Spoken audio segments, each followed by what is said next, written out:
Hello everybody, this is Joshua Cook back here once again on my YouTube channel.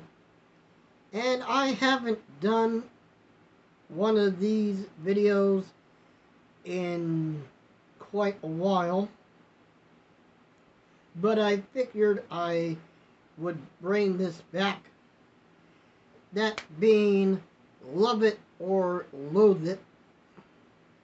So I wanted to bring this back, especially after what happened at WWE's Elimination Chamber, which is the focus of the Love It or Loathe It review here. I've seen a lot of folks talk about what happened at the premium live event, and I watched the show last night, Saturday, March 1st, and I have to say it was quite the show, and I'll get to the main part of the whole buzz, the buzz around the show was what happened at the end during the men's elimination chamber match, but I will get to that later. First things first, I want to give some shout outs to the Chiseled Adonis. So, Chiseled Adonis, if you're watching, your videos are really awesome. Keep up the good work you do. Also, I want to give a shout out to Mr. Garrison, Romy Boy, J Money, and of course Abe Pizzle 90. The Bofas on the Sofas. If you've ever seen their show, it's on Mondays on Mr. Garrison's channel, so I would recommend you go over there and check out their show. They do a really good job, and I certainly enjoy some of the episodes they've done, and I have commented on in the chat. So yeah, they do. Also, another shout out goes to In the Clutch, Ross and Dub, and also Denise Salcedo. Those folks do a really great job with their videos, so I suggest you go check them out on their YouTube channels. So, alright. Now, like I said,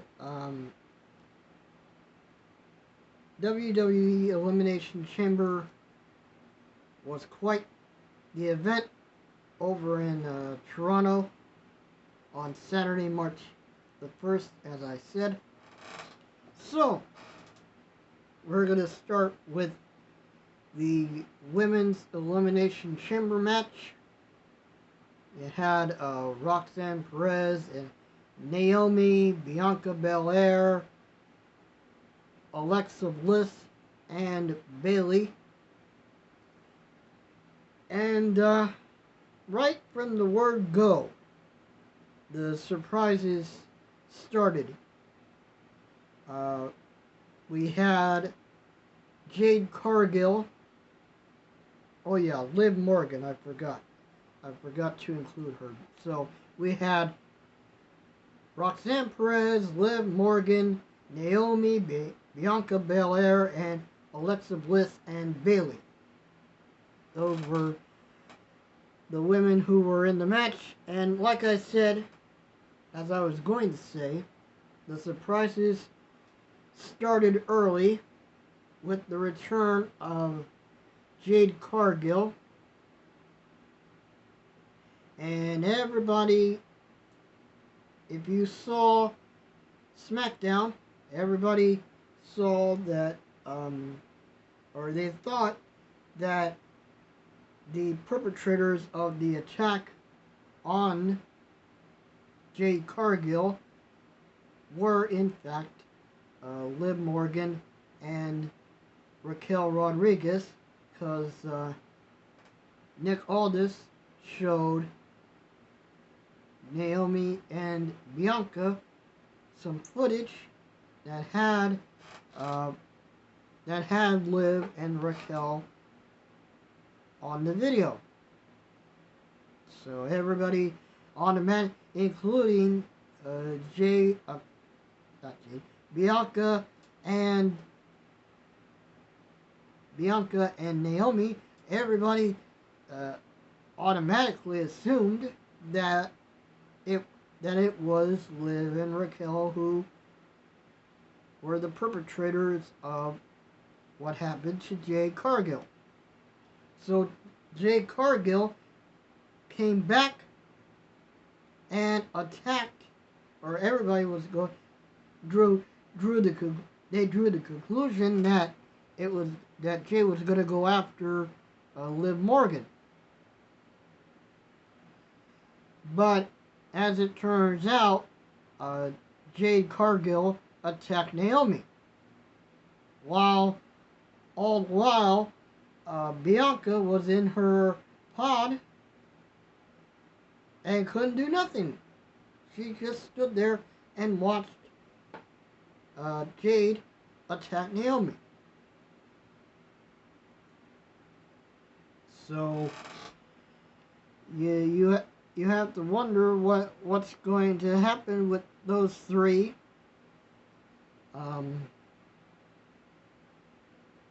Moving forward, what's going to happen with those three?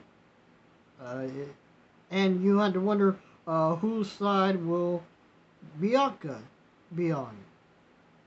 Is she going to stick with Naomi, or is she going to go back to having Jade Cargill as her tag team partner? So that's the question. So, but the spot that really got to me, was when Jade put Naomi right where the door to the chamber was, and just hit Naomi with the door. So that put the injuries put Naomi out of the chamber, so she was unable to be in the match. So it basically went to 6 to 5. Went from 6 women in there now to 5 because of the injuries to Naomi. And so at the end of I think all 5 women that were in there did a really good job. I wanted either Bailey or Alexa Bliss to win the match, but as it turned out,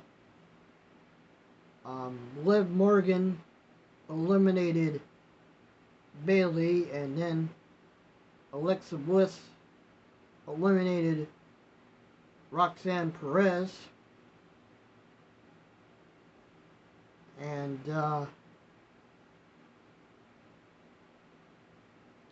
and then Liv Morgan eliminated Roxanne Perez, and it came down to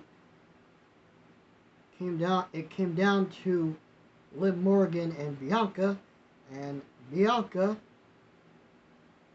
pinned Liv, and so Bianca is going to challenge for the Women's World Championship at WrestleMania, and this coming Monday it will be Rhea Ripley defending her Women's World Championship against Io Sky. So that should be a really interesting matchup. So a lot of folks have said it's going to be Rhea Ripley winning and then going on to face Bianca Belair for the Women's World Championship. I'm not going to make my predictions but regardless of who wins, either Rhea or Io Sky, I think it's going to be a great matchup regardless, you know. And Bianca's going to have her work cut out for her. Whoever ends up as champion after Raw. But like I said, in the back of her mind, this whole thing with Naomi, Jade, and herself is gonna weigh heavily on Bianca. So that's gonna play a factor as to what's gonna happen leading into WrestleMania. So, well, like I said, I'll have to keep. It's going to be interesting to see how that goes. So I'll definitely keep an eye on it. Then we had the women's tag team match with Nia Jax and Candice LeRae going against Trish Stratus and Tiffany Stratton.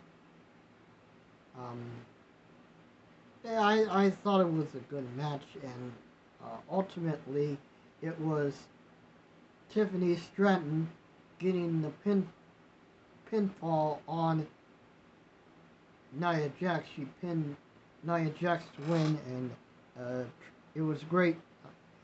It was pretty good seeing Trish Stratus teaming up with Tiffany, and I think they were a pretty good team. So, like I said, Tiffany got the pin on Nia Jax, and now Tiffany is gonna have to put her focus on Charlotte Flair, because they're gonna fight at WrestleMania. So, yeah, me and my sister are we're not the biggest fans of Charlotte Flair. So I definitely think that Tiffany Stratton's gonna win at WrestleMania. But we'll see. Then we had the unsanctioned match between Kevin Owens and Sami Zayn, and I like the way that the whole setup was with the lights focusing on the ring and everything, and the ring announcer Alicia Taylor is saying that WWE has no say in what's going to happen. They are not responsible with anything that's going to happen. And the referee didn't have his traditional referee shirt. He just wore like a all black shirt. So it was like I said, it was unsanctioned. So that's, I guess, the protocol for that. You know, since it was WWE doesn't want anything to do with it, and there were no disqualifications, no countouts, no rules, basically. And KO and Sami, while I enjoyed it, it didn't. I was expecting one of them or both of them to, get color, if you know what I mean. Get some blood. But there was this. They had like chairs. One of them was wrapped in barbed wire, and they used tables. And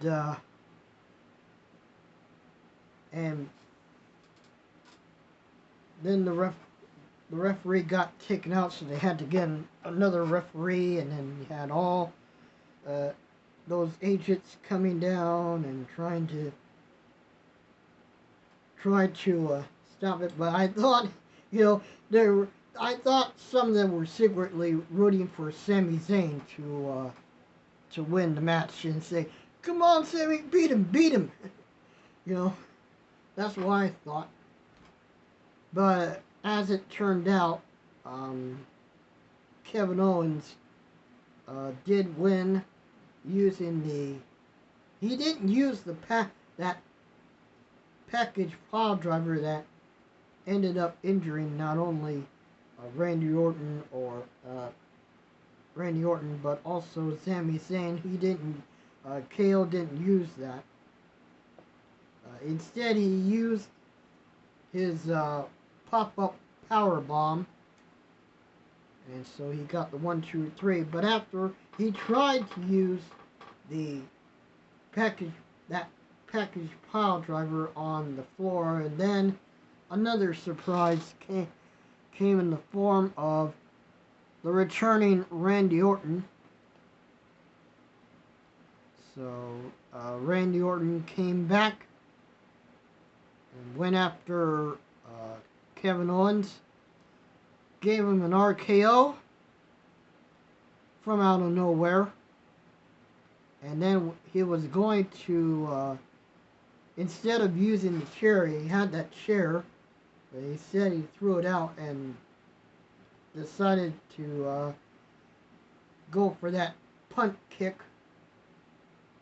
But then security came in, and when KO left, Randy Orton gave RKOs to security. And I mentioned it. I mentioned this during Chiseled Adonis's live stream. I mentioned that some of the agents that were out there at ringside should have gotten a clubbing blow and then sent to the upper room. Yeah, because Randy Orton just loves RKOing security. He gave an RKO to both Nick Aldis and Adam Pearce. So why not? Those agents were fair game. So if he could do that, could give an RKO to all those security, why not just keep going? Go after those agents and give them an RKO. I would have certainly done it. But yeah, even though the match with KO and Sami was a good match, it should have had some blood. That's my only complaint of it. But other than that, those two put on a good match. And then we had the men's elimination chamber match with Drew McIntyre, Seth freaking Rollins, Damian Priest, CM Punk, and Hold on a second. Alright, sorry about that. Just had to look up some things. But as I was saying, we had the men's elimination chamber match with Drew McIntyre, Seth freaking Rollins, Logan Paul, Damian Priest, and John Cena. And I mean, yeah, all these guys did a great job in this match, but it ultimately was John Cena winning. It came down to John Cena and CM Punk in the final two.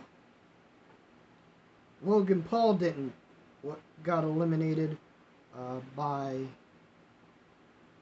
CM Punk, and Drew McIntyre was the first to be eliminated, and then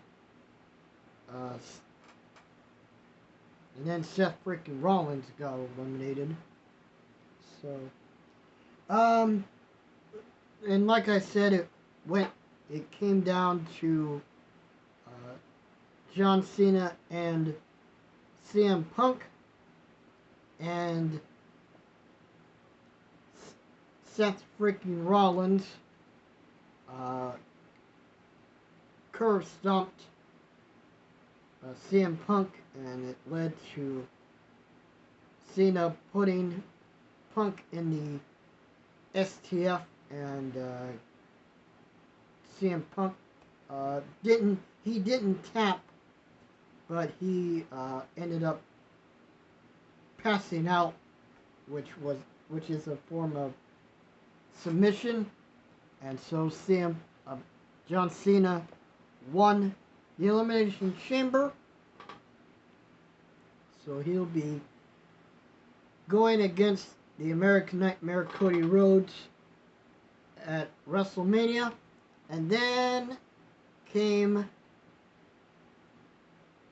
Cody Rhodes making the decision on whether or not he would be The Rock's champion, quote unquote. And John Cena didn't leave. He stayed in the ring when Cody came out.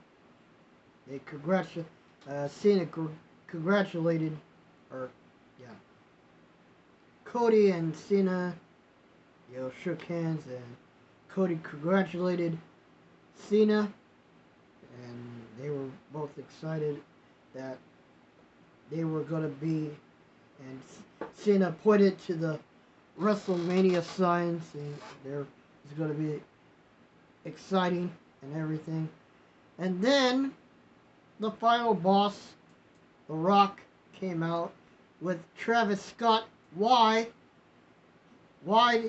Travis Scott had anything to do with this, I have no idea. But yeah, The Rock, the final boss, and Travis Scott came out. Rock said to Cody, "This is the moment. I'm gonna open my arms, and you and I will embrace, hug it out, and you can be my champion." And The Rock told Cody, like I said, we can hug it out, or and you can be my champion, or the dream will die again if Cody said no. And so Cody said to The Rock that his soul Rock said again, I want your soul. I need your soul. And so Cody told The Rock that his soul is, Cody's soul is not his to take, because he gave his soul to the wrestling business and to all the fans a long time ago, and Cody told The Rock to go fuck himself. Yeah. It was on Peacock and on Netflix internationally. But I saw it on Peacock, and I heard Cody tell Rock, go fuck himself. And that, I mean, I was like, wow. Wow. Cody went there. I mean, wow. But then, you know, as Cody and John Cena were happy and everything, they were hugging it out again.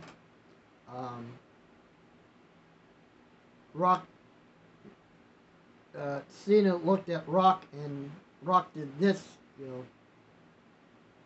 And then John Cena kicked Cody Rhodes in the right in the balls.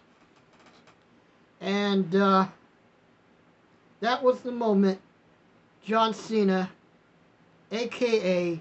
Fuckboy Buckethead, originally made famous by Bruce Blitz, and then became really popular with Romy Boy, J Money, Jerome Latimer, and Mr. Garrison, and A Pizzle, Luke Nukem, LC Muscles, all those guys. You know, that was the moment Fuckboy Buckethead died. And in his place is John Cena, FBBH. The final bosses, bitch ho! Yes, I said it. The final bosses, bitch ho! Because that's what John Cena is now. The final bosses, bitch ho! I'm going on record with that. And you know what? In hindsight, I'm glad I'm not a John Cena fan. I stopped being a fan when John Cena and The Miz had that terrible WrestleMania main event back in, I think it was, WrestleMania 27. The worst main event in WrestleMania history. And who was there for that one? The final boss, The Rock. And who did John Cena lose to the following year in WrestleMania 28? Who did John Cena lose to? The final boss, The Rock. And who did John Cena beat the year after that? WrestleMania 29 in New Jersey. Who did John Cena beat to become WWE champion again? The final boss, The Rock. It's amazing how The Rock now, and how these two have intertwined, and now all of a sudden John Cena is now a heel. Or like I said, John Cena is now the final boss's bitch ho. Fuckboy Buckethead is dead. I'm going on record saying that. Fuckboy Buckethead is dead. He's dead. In his place is FBBH, the final boss's bitch hoe. John Cena is now that. The final boss's bitch hoe. But yeah, I did not see this coming. Not at all. So that's a huge surprise, not only to me, but a whole lot of folks. And if you've seen their reactions, it is absolutely priceless. But yeah, all in all, I have to say, Elimination Chamber 2025 was a damn good show. Yeah, like especially that surprise heel turn by John Cena, the final boss's bitch hoe. Like I said, I'm going on record with it. That's all. I mean, I'll even say it during both of us on the sofas. I'll put on there. John Cena is no longer fuckboy Buckethead. He's now the final boss's bitch hoe. I'm going on record with it. All right, but yeah, like I said, Elimination Chamber, a damn good show. So that's it for this Love It or Loathe It review. Let me know in the comments what your thoughts on WWE Elimination Chamber, and I will do another Love It or Loathe It review in the future. So I want to thank you all for watching, and so, like I said, leave your thoughts on Elimination Chamber in the comments, and please subscribe to my channel here on YouTube, Joshua Cooks HRNR, YouTube's No Alternative. Follow me over on my variety channel on Daily Motion, because Daily Motion needs the views just as much as YouTube does. So far here on YouTube I had 340 subscribers, so the road to 500 continues. So show your support by subscribing and ring the notification bell. That way you'll be notified when I have a new video uploaded. So, thank you all for joining me. I really do appreciate it. And if you enjoyed the video, be sure and leave a like on the video. And like I said, leave your comments and your thoughts on Elimination Chamber in the comments.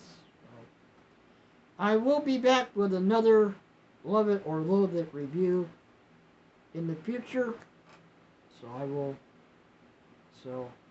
Like I said, I will be in the chat on both of us on the sofas this coming Monday over on Mr. Garrison's channel. And be sure and look for that comment. John Cena is no longer fuckboy Buckethead. He's now the final boss's bitch hoe. I'm going on record with it. So yeah, I'll see you again in my next video. Thanks for watching. Joshua Cook signing off, and I am out.